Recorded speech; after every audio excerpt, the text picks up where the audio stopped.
this is not an educational channel, but today we are going to learn about interdependence of plants and animals.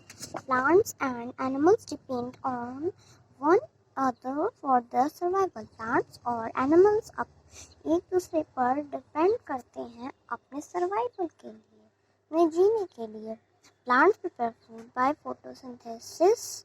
Plants food को बनाते हैं photosynthesis के द्वारा. Water, carbon dioxide और chlorophyll का use करके, जो कि लीव्स में प्रेजेंट होते हैं.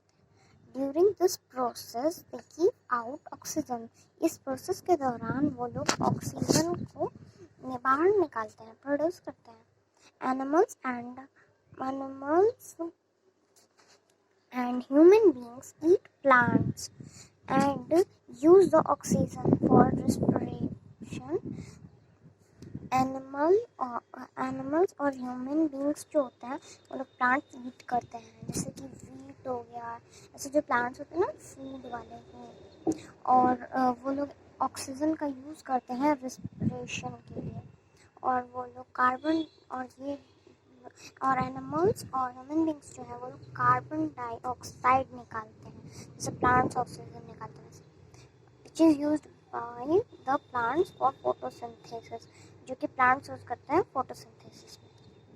In this way the balance of carbon dioxide and oxygen is maintained in nature. और इसी तरीके से कार्बन डाइऑक्साइड और ऑक्सीजन का मेंटेन रहता है, मतलब संतुलन बना रहता है नेचर में. Okay, this is all for this video and तब तक के लिए आप लोग लाइक कर दीजिए, सब्सक्राइब कर दीजिए.